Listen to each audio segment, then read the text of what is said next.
Всем привет, дорогие друзья!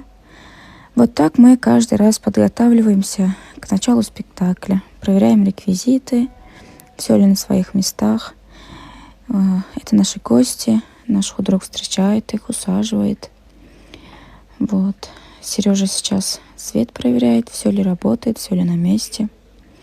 Зрителей у нас было очень много, чему мы очень рады.